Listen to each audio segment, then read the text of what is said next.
बिस्मिल्लाहिर्रहमानिर्रहीम। अस्सलाम वालेकुम नाज़रीन, स्पेशल रिपोर्ट के आज के शुमारे में अपने मेज़बान तजम्मुल का सलाम पहुँचे। जम्मू कश्मीर, मुल्क भर और दुनिया भर की चंद अहम खबरें।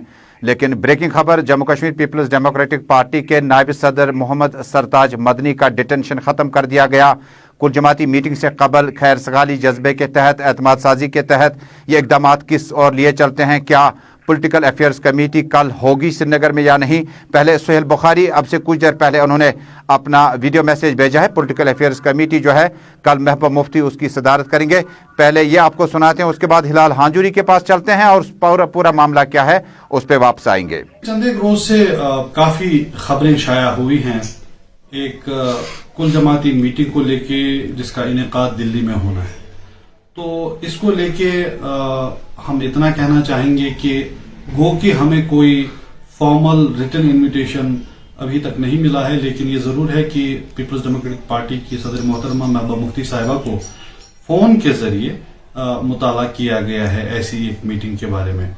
और इसी तनाजुर में पार्टी की जो पॉलिटिकल अफेयर्स कमेटी है, पीएसी है, उसका एक इजलास तलब किया गया है कल, जिसको महबूबा मुफ्ती साहिबा चेयर करेंगी और इस सूरत हाल का जायजा लिया जाएगा और डिस्कशन होगा इसी हवाले से कि ये जो प्रपोज्ड मीटिंग दिल्ली में होने जा रही है, और एक फैसला लिया जाएगा कि पीपल्स डेमोक्रेटिक पार्टी का इस बारे में क्या रवैया होगा, आगे का जो लाहे अमल होगा उस पे गुफ्त शुनीद होगी और डिसीजन लिए जाएंगे कि इसमें पार्टिसिपेशन करने वगैरह को लेके पार्टी का क्या रुख रहेगा, आगे का क्या लाहे अमल रहेगा। हिलाल, एक तरफ मोहम्मद सरताज मदनी पार्टी के नायब सदर और 4 अगस्त 2019 के बाद लगातार डिटेंशन में, नईम अख्तर अभी भी डिटेंशन में अपने घर पे नजरबंद रखे गए हैं और वहीदुर रहमान पर्रा के खिलाफ केसेस लगातार चल रहे हैं। कल उन्हें दोबारा श्रीनगर से कोट बिलवाल जेल मुंतकिल किया गया। पॉलिटिकल लीडरान पार्टी में आते हैं चले जाते हैं, लेकिन 4 अगस्त 2019 की एक और बरसी के मौके पर प्राइम मिनिस्टर का बड़ा दिल और इस तरह से होम मिनिस्टर के मौजूदगी में कुल जमाती इजलास तलब करना, क्या पीपल्स डेमोक्रेटिक पार्टी के उस पार्टी के जो लाही अमल उन्होंने तरतीब दिया था 35 से 370 पर, आपको लगता है कि पॉलिटिकल अफेयर्स कमेटी से कबल जो आपको रिपोर्ट्स हैं, क्या पीडीपी का डेलीगेशन नई दिल्ली जा पाएगा? देखिए तजुम्मल साहब, सबसे बड़ी बात यह है कि वज़ीर आज़म हिंद की जानब से और वज़ीर दाखिला की जानब से on the floor of parliament ये बात कही गई थी और ये प्रॉमिस और ये वादा किया गया था कि जो एब्रोगेशन ऑफ आर्टिकल 370 हुआ है उसके बाद जो यूटी जम्मू कश्मीर बनी है इससे स्टेट का दर्जा बहाल किया जाएगा, लेकिन उसके लिए एक फिजिबल टाइम और अप्रोप्रिएट टाइम की बात कही गई थी। और ऐसा लग रहा है और सियासी पंडित भी यही समझते हैं कि आज उसके लिए एक फिजिबल टाइम है, अप्रोप्रिएट टाइम है, जब वज़ीर आज़म की सदारत में कल एक मीटिंग भी होने जा रही है, कुल जमाती मीटिंग जिसे नाम दिया गया है, और उसमें जम्मू कश्मीर की ये पार्टीज़ यानी मेन स्ट्रीम पॉलिटिकल पार्टीज़ को भी मदऊ किया जा रहा है। कुछ एक पार्टीज़ को आज इन्विटेशन मिला है, कुछ को शाम तक भी आ सकता है, और इसमें सबसे पहले जो पहल की गई है वो महबूबा मुफ्ती को सबसे पहले कॉल आया है। यानी जब पीडीपी ज़राए से बात हुई है या पीडीपी लीडरान से बात हुई है तो उनका मानना है कि महबूबा मुफ्ती को बाज़ाब्ता तौर पर एक कॉल आया है दिल्ली से और उसके बाद उन्हें मदऊ किया गया है। लेकिन बात यह है कि एजेंडा क्या है मीटिंग का? क्या ये पॉलिटिकल पार्टीज जिसमें नेशनल कॉन्फ्रेंस है, पीडीपी है या सीपीआईएम है, जो गुपकार अलायंस में आ गए थे, एक महाज पे आ गए थे और उसके बाद वो ये जद्दोजहद कर रहे थे कि 370 की बहाली हो, 35 की बहाली हो। लेकिन आज की मीटिंग का एजेंडा ऐसा लग रहा है कि ये सिर्फ स्टेटहुड की बहाली, इलेक्शंस और डिलिमिटेशन है। लेकिन हिलाल, जब आप स्टेटहुड की बात करते हैं तो महबूबा मुफ्ती ने भी बयान जारी किया था, उनकी बेटी ने भी बयान जारी किया था। जब महबूबा मुफ्ती खुद डिटेंशन में थी उस वक्त इल्तिजा ने कहा था गुलिस्तान न्यूज़ नेटवर्क को इंटरव्यू के दौरान कि 35 और 370 की वापसी का मतलब स्टेटहुड के साथ ना जोड़ा जाए। स्टेटहुड एक अलग दलील है, 35 से 370 एक अलग मामला है। जिसके बाद उन्होंने कहा था कि एक जिस्म के अंग काट कर अगर आप उसको वापस लौटाना चाहते हैं तो वो कहीं ना कहीं एतबार ख़त्म हो जाता है। अगर ये मीटिंग रियासत में जम्मू कश्मीर में अब असेंबली इलेक्शन और उसके बाद स्टेटहुड तक ही महदूद होंगी तो क्या Jammu Kashmir people's democratic party अपने मौक़िफ़ से इनहराफ तो नहीं करेगा? न सिर्फ जम्मू कश्मीर पीडीपी बल्कि गुपकार अलायंस की जितनी भी पार्टीज हैं इंक्लूडिंग नेशनल कॉन्फ्रेंस, सीपीआई, अवामी नेशनल कॉन्फ्रेंस, उन्होंने उस वक्त ये तहिया किया हुआ था कि वो सिर्फ रेस्टोरेशन ऑफ आर्टिकल 370 के लिए बात कर रहे हैं। उन्होंने ये कहा कि स्टेटहुड कोई बड़ी चीज़ नहीं है, ये जो क्योंकि अल्ताफ बुखारी की जमात अपनी पार्टी, उनका वाज़ेह मौक़िफ़ है कि स्टेटहुड मिलना चाहिए, क्योंकि वो कहते हैं कि मामला सुप्रीम कोर्ट के ज़ेर गौर है। अगर सुप्रीम कोर्ट यहाँ स्पेशल स्टेटस जम्मू कश्मीर का बहाल करता है, अगर 370 बहाल करता है, वो वेलकम करेंगे। लेकिन जदोजहद वो इस चीज़ के लिए कर रहे हैं कि जम्मू कश्मीर को स्टेटहुड मिलना चाहिए, इलेक्शन वक्त पे होने चाहिए, एक पॉपुलर गवर्नमेंट यहाँ पर बनना चाहिए। तो मेरे ख्याल से जो आज एजेंडा भारतीय जनता पार्टी का है, वो कहीं ना कहीं मैच अल्ताफ बुखारी की जमात से करता है, और वो इस चीज़ के लिए आज मुस्तहिक है कि अगर आज उन्हें कुल जमाती मीटिंग में बुलाया जाता है तो इस दरमियान नेशनल कॉन्फ्रेंस का क्या रोल रहेगा, पीडीपी का क्या रोल रहेगा, क्योंकि ये लेकिन हिलाल आपको याद होगा कि बीते 2 दिनों में पार्टी के प्रोविंशियल प्रेसिडेंट जम्मू दविंदर सिंह राणा कहते हैं कि स्टेटहुड को रेस्टोर किया जाना चाहिए। कहीं उनकी आवाज में आवाज मिलाकर नेशनल कॉन्फ्रेंस भी अब मुकम्मल तौर पर तैयार तो नहीं है कि जम्मू कश्मीर फिलहाल स्टेटहुड, उसके बाद बाकी मामला? देखिए, वो एक सूबे को रिप्रेजेंट करते हैं, इसमें कोई शक नहीं, और जब वो सूबे को रिप्रेजेंट करते हैं तो हमें वहाँ का नॉमनक्लेचर भी देखना है। जम्मू का नॉमनक्लेचर कश्मीर से थोड़ा डिफरेंट है, तो इस वजह से जो भी उनका बयान आता है फ्रॉम द वेरी बिगनिंग हमने देखा कि वो जम्मू के अवाम के मुआफिक ही है, क्योंकि उनका वोट बैंक वहीं पर है। जब आप फारूक अब्दुल्ला और उमर अब्दुल्ला का बयान देखेंगे तो वो थोड़ा कदरे डिफरेंट होता है जो जम्मू के इनके लीडरान की राय होती है। लेकिन जब आप नटशल में देखते हैं तो यहाँ कंसिडर की जाती है कि फारूक अब्दुल्ला क्या कहे, यहाँ पर कंसिडर होता है कि उमर अब्दुल्ला क्या कहे, उनकी राय जो है वह यकसर मुख्तलिफ है। तो इस वजह से जो एक मैंडेट होना चाहिए था, जो एक एजेंडा होना चाहिए था, वो नेशनल कॉन्फ्रेंस और पीडीपी लैग कर रही है, क्योंकि उनका एजेंडा। लेकिन हिलाल साहब, दूसरी तरफ जब आप देखते हैं अब सरताज मदनी का डिटेंशन खत्म कर दिया गया, खबरें हैं कि नईम अख्तर और बाकी लीडरान के बारे में भी शायद नरमी इख्तियार की जा सकती है। इसके क्या माने निकाले जा सकते हैं? एतमाद साजी की ओर बढ़ना है या बहुत देर कर दी सनम नजदीक आते आते? ये मैं समझता हूँ 2-3 चीज़ें। जो सियासी पंडित है, जो सियासी मुबसरीन है, जब उनके साथ बात करते हैं तो वो इस मामले को 2-3 चीज़ों के साथ जोड़ते हैं। एक तो एक गुडविल जेस्चर है, जो कॉन्फिडेंस बिल्डिंग मेजर्स होते हैं, कोई भी इनिशिएटिव लेने से पहले इस तरह के इकदाम रहे जाते हैं ताकि एक एनवायरनमेंट जो है कंडीसिव एनवायरनमेंट बनाते हैं। लेकिन कुछ मुबसरीन का यही मानना है कि यहाँ इन दोनों पार्टियों का, खासतौर पर नेशनल कॉन्फ्रेंस और पीडीपी का बहुत कुछ स्टेक पे है। अगर वो इसी चीज़ पे मुनहसर रहेंगे, जो बीजेपी का कहना है कि स्टेटहुड मिलेगा, इलेक्शन हो जाएंगे, डिलिमिटेशन हो जाएगा, तो फिर यहाँ पर गुपकार अलायंस के इन मेंबरान की हार हो जाती है। और मुबसरीन का मानना है कि इट इज़ इन बिटवीन, यानी जो बीजेपी कहती है, जो बीजेपी का एजेंडा है और जो इनकी डिमांड है, उसके इन बिटवीन जो है मामला, उसी पर सुलझाया जाएगा। और शायद इन 3 चीजों से हटकर भी कुछ जम्मू कश्मीर के लोगों, लेकिन individual invitation direct party president आना, जो कि जम्मू कश्मीर एस्टवाइल स्टेट की आखिरी वजीर आला रही हैं बीजेपी के दौर में और तकरीबन 2 साल से ज्यादा अरसा इकट्ठा गुजारा, महबूबा मुफ्ती को डायरेक्ट टेलीफोन करके क्या ये हम भांपने की कोशिश करें जो कुछ दिन पहले गुपकार डेप्यूटेशन और डेलीगेशन महबूबा मुफ्ती के घर गया था?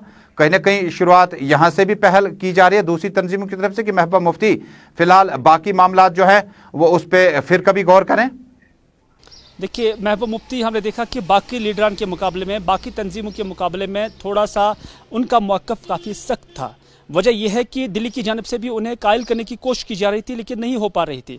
उसके बावजूद हमने देखा कि महबूबा मुफ्ती के स्टेटमेंट्स कितने तीखे होते थे और वो डायरेक्टली नई दिल्ली को स्ट्राइक कर जाते थे। तो इस वजह से अब इसके लिए एक नॉमनक्लेचर और एक प्रोसीजर जो है वो बनाया गया है, जिसमें गुपकार अलायंस की मीटिंग हुई है, वहाँ पर उसे कॉन्फिडेंस में लिया गया है। कुछ चीज़ों पर वो मुत्तफिक हुई है, कुछ चीज़ों पर नहीं हुई है, लेकिन मामला इस नवियत पर पहुंच गया कि अब वो दिल्ली की कॉल लेने के लिए तैयार हो गई। और उसके बाद हिलाल, जब आप जम्मू कश्मीर में महबूबा मुफ्ती के और नेशनल कॉन्फ्रेंस गुपकार अलायंस की बात करते हैं तो कुछ लोग के मिज़दाक आगे बढ़ना होगा, या पीपल्स डेमोक्रेटिक पार्टी का जो अपना मौक़िफ़ है, नस्बुल ऐन है, उसमें लचक, उसमें तब्दीली लाना बड़ा ज़रूरी था? यह मशावरत बाकी पार्टियों ने भी दिया होगा। देखिए, जब आप पीडीपी के लोगों के साथ ज़राए के हवाले से बात करते हैं तो वो यही कहते हैं कि अगर स्टेटहुड मिल जाता है तो ये कम से कम यूटी से बेटर है। बाकी जो उनकी डिमांड है वो अपनी डिमांड आगे भी जारी रखेंगे, यानी वो 370 की बहाली का जो प्रोग्राम है आगे भी रखेंगे। लेकिन फिलहाल उनका मानना है कि 370 जो है वो काफ़ी है। अगर वो कैमरे पर या रिकॉर्डेड बात नहीं करेंगे, लेकिन पर्दे के पीछे जब उनके साथ बात की जाती है तो यही कहते हैं, ऑफ द रिकॉर्ड जब उनके साथ बात करते हैं तो यही कहते हैं। और ये जनरल व्यू है जम्मू कश्मीर के लोगों का भी कि फिलहाल अगर स्टेटहुड बहाल हो जाता है तो उसके बाद कोशिश की जाती है। लेकिन सवाल ये है, जो पार्टियों का मौक़िफ़ है, नेशनल कॉन्फ्रेंस और पीडीपी का बुनियादी मौक़िफ़ है, वो इस पर कहीं ना कहीं चोट कर जाता है कि क्या वो इस चीज़ के लिए तैयार तैयार है, क्योंकि बीजेपी ये सब कुछ देने के लिए खुद ही आमादा हुई है। बीजेपी ये सब कुछ देने के लिए तैयार है, इसमें उन्हें कन्विंस करने की जरूरत नहीं थी। और अगर कन्विंस करना चाहिए था तो सईद मोहम्मद अल्ताफ बुखारी इसके लिए काफी थे, जो बार बार कहते थे। और यही दो पार्टियां सईद मोहम्मद अल्ताफ बुखारी को इन डिमांड्स पर बीजेपी की बी टीम कहते थे। तो आज यही पार्टियां जब उसका हिस्सा बनेगी, बिल्कुल सईद अल्ताफ बुखारी के पैरेलल वो उस कॉन्फ्रेंस में बैठेंगे, तो फिर उनका जवाब जो है थोड़ा सा खत्म हो जाता है। और इस तरह से उनके इम्तिहानात के दिन यानी PhD के लिए आने वाले दिन जरूर होंगे। एक आखिरी सवाल होगा कि एतमाद साजी, खैर सगाली और उसके बाद प्राइम मिनिस्टर का रीच आउट पॉलिटिकल पार्टीज तक, अमित शाह का रीच आउट पॉलिटिकल पार्टीज तक, कहीं ना कहीं हम तकरीबन इस नतीजे पर पहुंचे थे कि चंद पैरेलल पार्टियां, चंद नई पार्टियां जो मर्ज वजूद लाई गई, PDP से वगैरह से, वहां से मेम्बरान को बाहर लेकर आए और पार्टियां बड़ी लॉन्च की गई। क्या ये माने कि मरकज़ ने अब रीजनल पार्टीज़ में people's democratic party national conference का अवामी रद्दमल और उनकी आरा और उनका मैंडेट जो है उसको कबूल किया कि इनके बगैर कोई भी बातचीत जो होगी शायद उसके नताइज अच्छे नहीं निकल सकते हैं? बिल्कुल तजुबल साहब, मैं मुख्तसर नहीं कहना चाहूँगा कि जो भी आज ये हलचल हो रही है, जो भी आज ये अमल हो रही है, इसमें आप रीजनल तो अपनी जगह, लेकिन आप पाकिस्तान, UAE, इंटरनेशनल, इन चीज़ों को आप जो है अलग नहीं कर सकते हैं, बल्कि डायरेक्टली या इनडायरेक्टली उन चीज़ों के साथ लिंक है।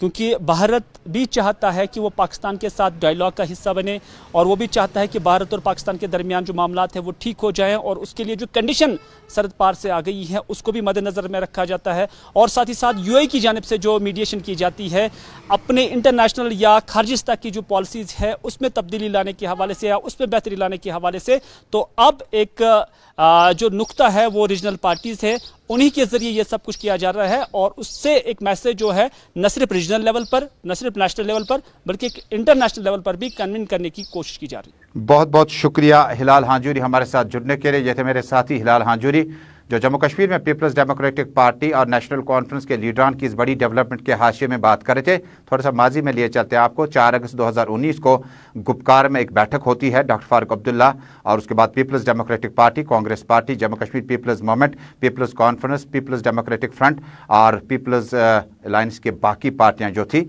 एक ग्रुप तैयार हुआ जिन्होंने कहा कि अगर 35 से 370 को ख़त्म किया गया तो मरकज़ के साथ जो हमारा रिश्ता था उस पर सवालात उठेंगे, न सिर्फ विद इन कंट्री बल्कि कंट्री से बाहर भी। इमरान खान ने बात की, UAE ने बात की, बड़े ममालिक ने बात की और प्राइम मिनिस्टर को मशवरा दिया था कि अपने फैसले पर दोबारा रिव्यू करें। लेकिन उसके बाद 2 साल में कुछ नहीं हुआ, बल्कि बयानात और उसके बाद PDP की तरफ से, नेशनल कॉन्फ्रेंस से, PHD की तरफ से कई एक मामलात हुए। उसके बाद गिरफ्तारियाँ बहुत ज़्यादा हुई, डिटेंशन पीरियड बहुत ज़्यादा हुआ। लेकिन अब एक और बरसी इस 370 के खात्मे की नज़दीक पहुँच रही है। 4 अगस्त 2021 को एक और बरसी होगी। लेकिन इससे कबल इस तरह के एतमाद साजी के इकदाम, PDP की सदर मोहतरमा को डायरेक्ट रीच आउट करना प्राइम मिनिस्टर लेवल से, उसके बाद हो सकता है कि इन्विटेशन आगे बाकी पार्टियों के लीडरों तक भी पहुंचेंगे। लेकिन एतमाद साजी के लिए जम्मू कश्मीर में मेन स्ट्रीम पार्टियां जो है दिल्ली के साथ डायलॉग करेंगी। अमूमन आप देखते थे मेन स्ट्रीम पार्टियां तो वकालत करती थी दिल्ली और इस्लामाबाद के बीच में, अब डायलॉग प्रोसेस शुरू कीजिएगा, सीज फायर कीजिएगा, मिलिटेंटों के साथ एक तरफा सीज फायर की भी कई बार कोशिश की कि महबूबा मुफ्ती ने बीजेपी के दौर इक़्तिदार में हुकूमत साजी के रहते और बहसती वज़ीर आला उन्होंने सीज फायर का भी ऐलान किया था। लेकिन उसके बाद अब जो एतमाद है, जो दोनों मुल्कों के बीच में बातचीत के जो भी अदवार चले हैं और आगे भी चल सकते हैं, लेकिन पहली बार ऐसा हुआ रीजनल पार्टीज़ का अब दिल्ली के साथ डायलॉग चलेगा। दिल्ली के साथ arrest while state Jammu Kashmir के हवाले से अगले इकदाम क्या होंगे।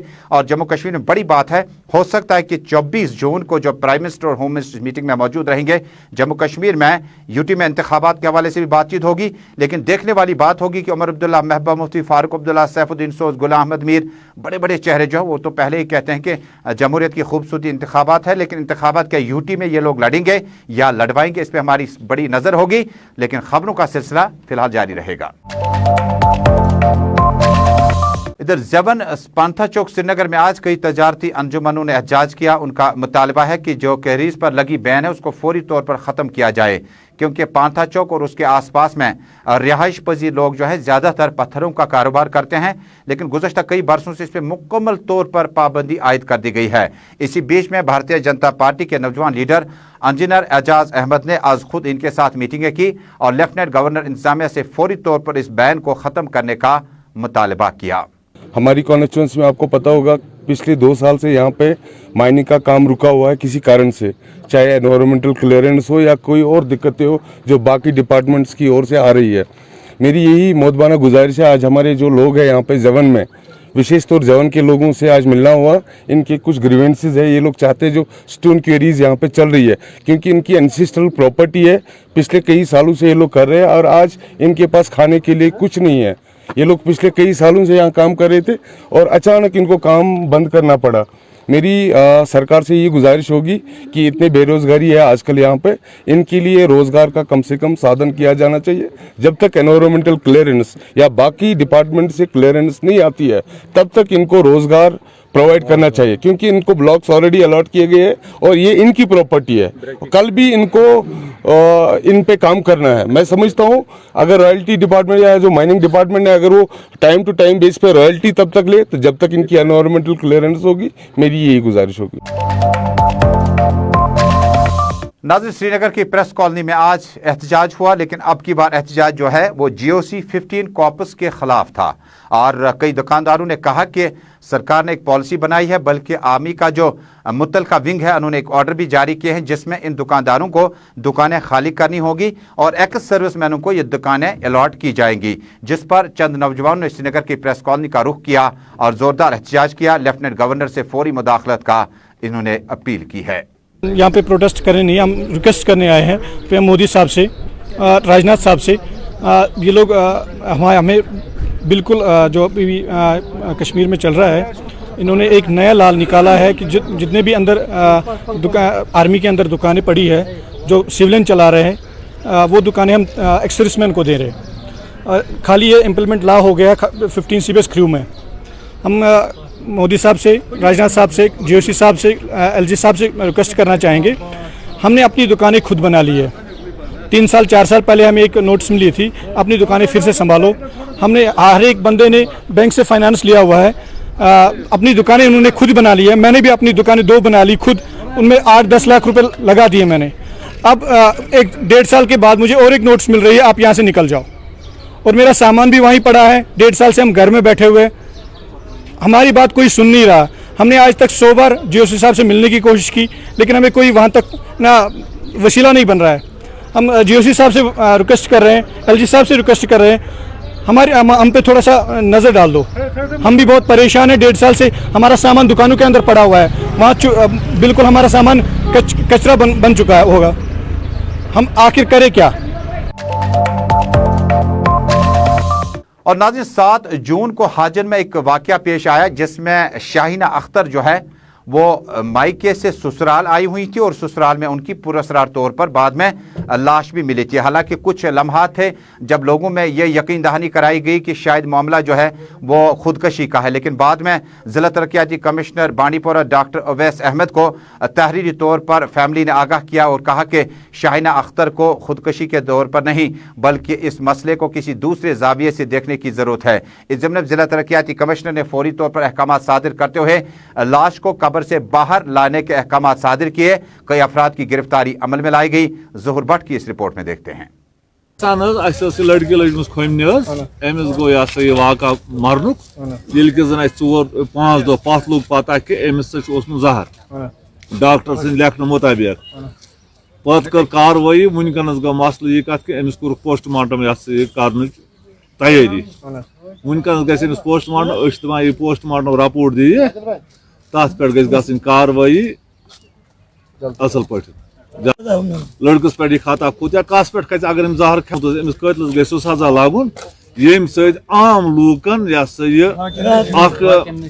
तंब गम सत लूकन नसीहत लगे बार दुबार गस बेकिस कोर पे यूथ मसल कि डेथ हुई थी खोमिना बहराबाद में। उसके बाद जो है 4-5 दिन पहले उसके लवाकी ने एतराफ़ जताया था कि ये जो लेडी है इसको मर्डर किया गया है। उसके बाद पुलिस हाजन में कंप्लेंट भी आई है। उस कंप्लेंट पे यहाँ की पुलिस और सिविल एडमिनिस्ट्रेशन ने आगे जो प्रोसीडिंग की है। उसके बाद जो है कुछ दिन पहले और यहाँ पे डिप्टी कमिश्नर बांडीपोरा ने एक्सूम बॉडी करने के ऑर्डर्स भी इग्जा किए गए हैं। अभी हम स्पॉट पे हैं, यहाँ बॉडी को एक्सूम किया जा रहा है।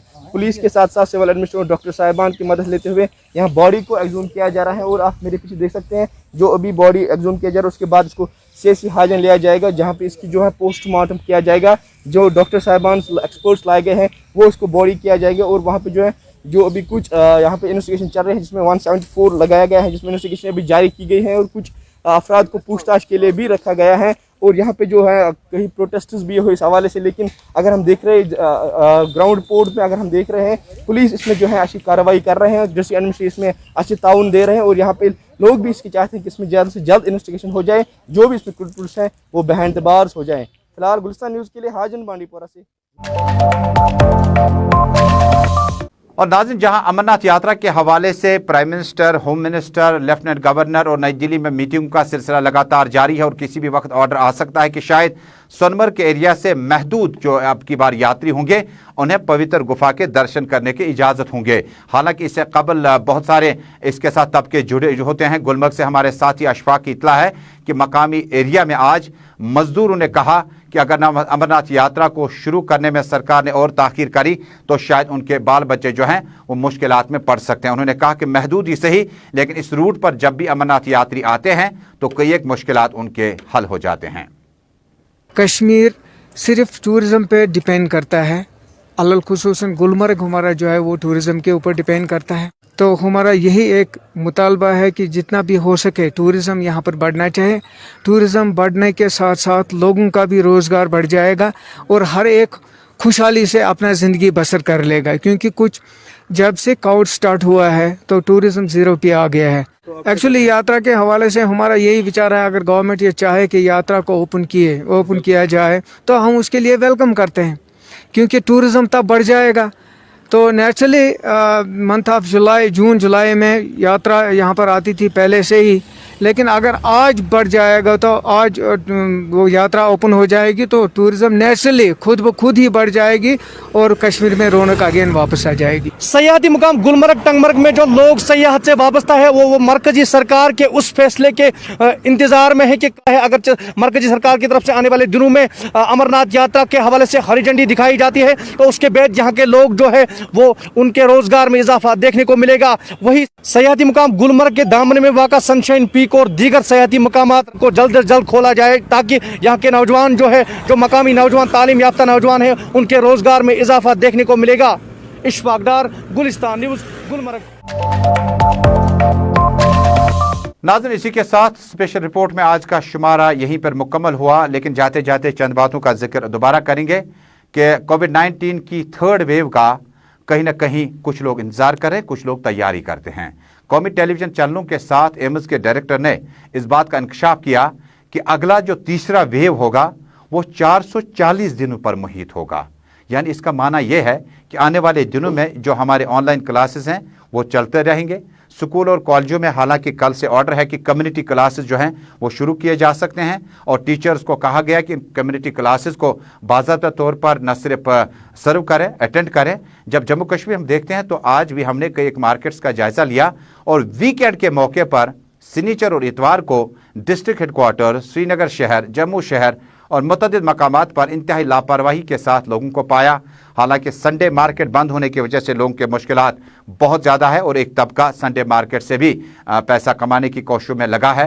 ये अरसे दराज से यह सिलसिला बहुत पुराना है, लेकिन जब आप जम्मू कश्मीर में कोविड-19 के इस नए स्पेल को होस्ट करने के बारे में बात करेंगे तो हमारे पास जो हेल्थ का इंफ्रास्ट्रक्चर है उसको अपडेट करने की लेफ्टिनेंट गवर्नर मनोज सिन्हा ने भरपूर कोशिश की, लेकिन उसके बाद एडमिनिस्ट्रेटिव सेक्रेटरीज, प्रिंसिपल सेक्रेटरीज और उसके बाद महकमे हेल्थ में जब अतल दिलू को एडिशनल चीफ सेक्रेटरी का चार्ज दिया गया, इसके माने ये हैं कि न सिर्फ हमें हेल्थ सेक्टर का और बेहतर करना होगा बल्कि हमें माजी में झांकने की कोशिश करनी होगी कि जो लोग खुदा न खास्ता इस बीमारी से मुतासिर है, जो लोग इससे मुतासिर नहीं हुए, एक दूसरे से सबक लेने की ज़रूरत है। जाते जाते 3 बातें फिर कि आप मास्क का इस्तेमाल लगातार करते रहें, 2 गज़ की दूरियों को बरकरार रखें और उसके बाद सैनिटाइज़र या सोप का इस्तेमाल आते वक्त जाते वक्त ज़रूर करें। लेकिन बड़ी अहम बात है कि अगर आपने पहला डोज वैक्सीन का लिया है तो दूसरा डोज भी लेना लाजमी है।